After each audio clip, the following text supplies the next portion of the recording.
देखिए, बच्चों के आँखों की बीमारी बढ़ने का कारण एक तो गार्जियन का लोगों की जागरूकता की पकड़ में ज़्यादा है। दूसरा, बच्चों के फॉल्टी लाइफ़स्टाइल भी कहीं न कहीं इसमें एक रोल प्ले करता है। जो लोग ज़्यादा स्क्रीन पर रहते हैं, जैसे लैपटॉप चलाना, फ़ोन चलाना, या कभी वर्क फ्रॉम होम रहता है किसी का, तो लैपटॉप और फ़ोन से ही काम करते हैं, तो वो अपने आँखों का ध्यान कैसे रखें ऐसे समय में? अगर कांची नहीं हो रहा है तो पलक झपक दो, तो उसमें एलर्जी की शिकायत है तो आप एंटी एलर्जिक आई ड्रॉप का प्रयोग करें। ठंड के मौसम में अक्सर ये देखा जाता है कि आँखों से पानी आती है, अधिकतर जो है आँखों में पानी आ जाती है, तो ये कोई सी बीमारी का असर है या फिर ठंड का है? आप आँख के डॉक्टर हैं, तो सबसे ज़्यादा आँखों की कौन सी बीमारी आपके पास ज़्यादा आती है? लोग कौन सा बीमारी को लेकर सबसे ज़्यादा आते हैं आपके पास? समस्या। नमस्कार, स्वराज पोस्ट देख रहे हैं आप, मैं हूं आपके साथ आभा। ठंड बढ़ने से सिर्फ सर्दी खांसी ही नहीं बल्कि हमारे आंखों को भी काफी नुकसान पहुंचाती है। कोहरा, ठंड हवा और बढ़ता स्क्रीन टाइम, ये हमारी आंखों के लिए कितना खतरनाक साबित हो सकता है, इन्हीं सवालों के लिए हम बातचीत करने के लिए मौजूद हैं आंखों के विशेषज्ञ डॉक्टर सुनील कुमार के साथ। सर, ठंड का मौसम है और ऐसे भी जब ठंड आती है तो हमें अपने आंखों को स्वस्थ रखने के लिए, जैसे आम लोग हैं, वो अपने आंखों को स्वस्थ कैसे रख सकते हैं? क्या सलाह देना चाहेंगे उन्हें? देखिए, ठंड के साथ ये बदलता मौसम भी होता है। बदलता मौसम होता है तो आंखों में कंजंक्टिवाइटिस, जो कि या तो बैक्टीरियल होगा, इन्फेक्टिव, जिसमें आंखें लाल होंगी, कीचड़ आएगा, सुबह आंखें चिपका रहेगा, ये हो सकता है। तो इसके लिए एंटीबायोटिक आई ड्रॉप का प्रयोग करें और आंखों की सफाई रेगुलर इंटरवल पर करें, क्योंकि ठंड में लोग नहाते कम हैं, हाइजीन मेंटेन नहीं होता है, मुंह को साफ नहीं रख पाते हैं, तो ये इन्फेक्शन जो है कंजंक्टिवाइटिस ज़्यादा होता है। इसके साथ ही जब जिसके बाल में रूसी होता है, डैंड्रफ की समस्या सर ज्यादा होती तो है। जिसको डैंड्रफ रहेगा, जाड़े में वो कम नहाएगा, स्काल्प क्लीन नहीं होगा, तो वो डैंड्रफ आंख के पलक के जड़ में भी होगा, जिसे ब्लेफराइटिस कहते हैं। तो पलक के जड़ में भी होगा, तो इससे फिर आंखों का फिर हाइजीन मेंटेन करना है। रात के रात रुई को सुसुम पानी में करके पलक के जड़ का डैंड्रफ साफ कर लें और एंटीबायोटिक ड्रॉप या ऑइंटमेंट का प्रयोग करें, चाहे ये कंजंक्टिवाइटिस हो चाहे ब्लेफराइटिस हो। इसके साथ ही एलर्जी की चीज़ें भी बढ़ जाती हैं। तो एलर्जी होता है तो क्या होता है? एलर्जी में आंखें लाल होती हैं, आंखों से पानी आता है, आंखों से खुजली आती है। तो ऐसे में ये देखना होता है कि भाई इस तरह की बातें अगर हो, लेकिन उसमें कांची और सुबह आंख चिपका नहीं रहेगा। तो ऐसे में देखना ये होता है कि अगर कांची नहीं हो रहा है तो पलक झपक दो, तो उसमें एलर्जी की शिकायत है तो आप एंटी एलर्जिक आई ड्रॉप का प्रयोग करें, ये सब करें। दूसरा, एलर्जी का इसलिए कारण होता है कि इसमें गांव देहात में लोग अलाव तापते हैं, उसका धुआं होता है, वो भी आंख में एलर्जी करता है। कितना खतरनाक होता है वो धुआं, हीटर का धुआं? तो भाई, पहले गांव के अलाव का धुआं में आंखों में फॉरेन बॉडी चला जाता है उसका उड़ करके, या उसके आंखों में एलर्जी हो जाती है या आंखों में इन्फेक्शन हो जाता है। हीटर के धुआं में क्या होता है कि हीटर, जब आप हीटर तो उतना नहीं, ब्लोअर ज्यादा, जो आप देखते हैं कि कोल्ड विंडी, जब कोल्ड वेदर होगा तो आर्द्रता कम हो जाएगी और आप ऊपर से हीटर चलाएंगे तो उससे भी कमरे की आर्द्रता कम होगी, और आप स्क्रीन टाइम ज़्यादा रखेंगे तो इससे भी आंखों की आर्द्रता कम होगी। स्क्रीन टाइम में आप आंखें खुली रहती हैं, तो सब मिला के ड्राई आई सिंड्रोम, यानी कि आंखों की नमी का कम हो जाना। तो इसके लिए क्या करना है? पानी से बराबर आंख धोना है।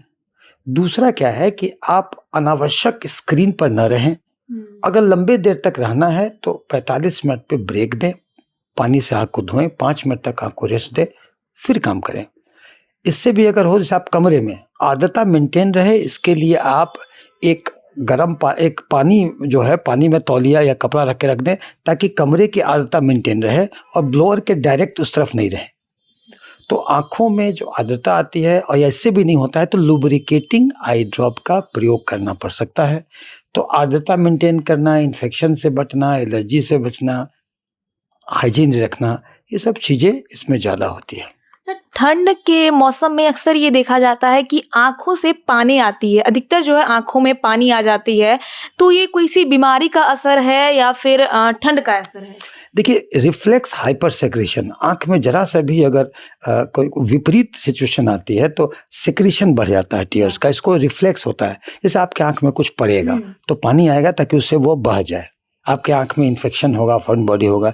उसी तरह का ठंडी हवा भी आंख को एक ढंग का वो इरिटेट करती है, तो पानी आता है। तो एक तो वैसे ये नॉर्मल हो सकता है, लेकिन अगर ज़्यादा ठंड हो रहा है या फिर आपकी आंखों में सूखापन, ड्राई आई होगा, तो उसमें भी रिफ्लेक्स हाइपर सेक्रेशन होगा। तो आप देख लें किसी कारण से पानी ना आता हो, अगर किसी कारण से नहीं आता है तो पानी से आंख को धोएं और लुब्रिकेटिंग आई ड्रॉप या एंटीबायोटिक आई ड्रॉप का प्रयोग करने से ये बातें थम जाएंगी। आप आंख के डॉक्टर हैं, तो सबसे ज्यादा आंखों की कौन सी बीमारी आपके पास ज्यादा आती है? लोग कौन सा बीमारी को लेकर सबसे ज्यादा आते हैं आपके पास समस्याएं? देखिए, आंखों की तो सारी बीमारी महत्वपूर्ण है और हर उम्र के बीमारी अलग अलग होते हैं। ठीक है। ठंड के समय आप पूछ रही हैं, तो ठंड में मोतियाबिंद का ऑपरेशन लोग ज्यादा कराते हैं। अच्छा। एक मान्यता बनी हुई है कि गर्मी में लोग नहीं कराते हैं। और ये उस वक्त की बात थी कि पहले डॉक्टर जाया करते थे, गांव देहात में कैंप लगाकर ऑपरेट करते थे, तो उन्होंने जाड़े के मौसम का चूज किया, लेकिन वो अब मान्यता बन गई, लोग जाड़े में ही कराते हैं। तो जाड़े में कराने का जब चीज़ है तो मोतियाबिंद को ही जाड़े के समय में हम महत्वपूर्ण मानेंगे। और मोतियाबिंद का इलाज, मोतियाबिंद एक प्रकार की बीमारी है जिसमें आँखों का लेंस का वो कलर वो ओपेक हो जाता है और इसमें से आपका वो नहीं जा पाता है, उसकी किरण नहीं जाने से क्या होती है कि आँखों में जो ओपेक हो गया तो मोतियाबिंद की शिकायत हो गई, दृष्टि क्षीणता होती है। ये सबसे महत्वपूर्ण है।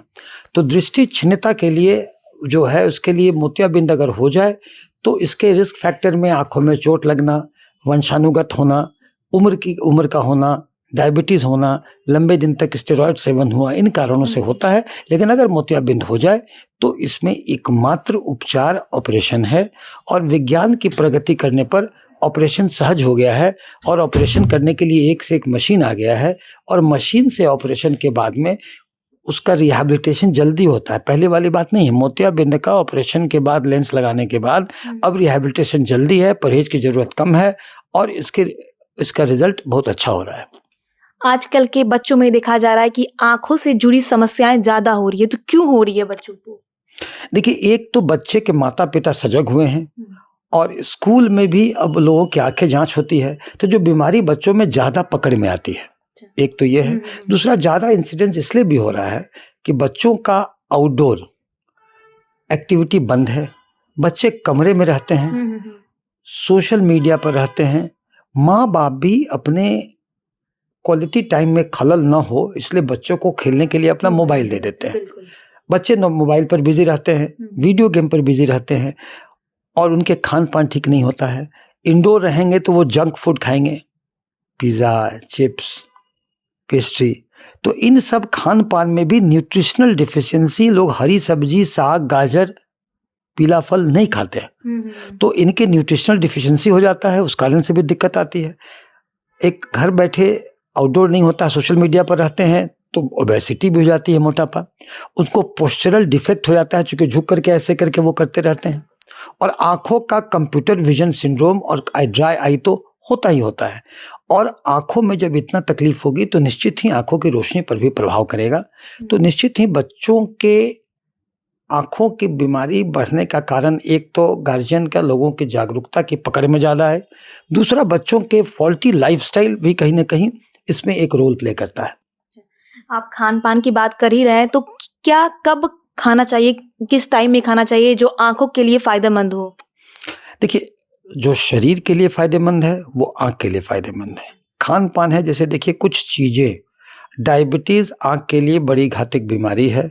डायबिटीज नियंत्रण जरूरी है और डायबिटीज नियंत्रण के लिए डायबिटिक खान पान जरूरी है। तो एक तो वो हो गया। दूसरा क्या है ना कि देखिए, आपको जो आप खान पान खाते हैं तो उसमें trace elements, micro nutrients, vitamins, minerals की कमी हो जाती है। तो आप निश्चित ही अपने खाने में आप फल, सब्जी, ये सब का ज़्यादा प्रयोग करें ताकि आपको न्यूट्रिशनल एलिमेंट सब मिलता रहे, आपको वाटर मिनरल्स वगैरह। और बाकी जो है हरी पत्तेदार सब्जी बच्चों को, गाजर दें, ये सब दें। तो खान पान का रोल तो डेफिनेटली होता ही है।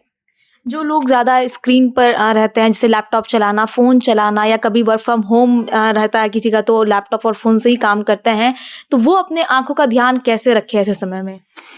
देखिए, अगर आप लैपटॉप और फ़ोन पे अगर काम कर रहे हैं तो अच्छा है। अनावश्यक उसको अपनी मनोरंजन का साधन ना बनाएं। क्योंकि देखिए, और दूसरा, अगर आपके पास प्रिंटेड मटेरियल है अवेलेबल और ऑनलाइन मटेरियल भी अवेलेबल है दोनों, तो प्रिंटेड मटेरियल का इस्तेमाल करें, क्योंकि प्रिंटेड मटेरियल में कंट्रास्ट जो है वो सेंटर पेरिफेरी में सब बराबर होता है। ऑनलाइन मटेरियल में स्क्रीन में कंट्रास्ट डिफर करता है, तो आपकी आंखों की मांसपेशियों को उसको फोकस डिफोकस करने में मांसपेशियों पर जोर पड़ता है और आपके आंखों में दर्द होता है। इसे कंप्यूटर विजन सिंड्रोम का एक पार्ट है। दूसरी बात, अगर आपको ज़रूरी ही है कि आपका काम ही है कि आप लैपटॉप पर रहें, तो लैपटॉप का शार्पनेस, ब्राइटनेस, कंट्रास्ट आंखों का फ्रेंडली हो। लैपटॉप का हाइट बहुत ऊंचा नहीं हो, लैपटॉप का हाइट आंखों से या उसके नीचे हो, ये ज़रूरी है। और लैपटॉप वगैरह में आप इस्तेमाल करना हो तो उसको आप समय समय पर इंटरवल पर करें। बीच बीच में उसको आप छोड़ दें और 45 मिनट 50 मिनट पर आप हटें, पानी से आंख को मारें और आंख 5 मिनट बंद करें, फिर इसको देखें। बहुत बहुत धन्यवाद। तो सुना आपने डॉक्टर सुनील कुमार ने क्या कुछ कहा। हमने उनसे तमाम सवाल पूछे आंखों की समस्याओं को लेकर, उन्होंने तमाम जवाब दिया कैसे अपने आंखों को जो है ठंड में सुरक्षित रखना है, कैसे क्या कुछ करना है, उन्होंने बताया। बहरहाल आपकी इस खबर पर क्या राय है हमें कमेंट करके जरूर बताएं। वीडियो को लाइक करें, चैनल को सब्सक्राइब करें। ऐसे तमाम खबरों के लिए देखते रहे स्वराज पोस्ट।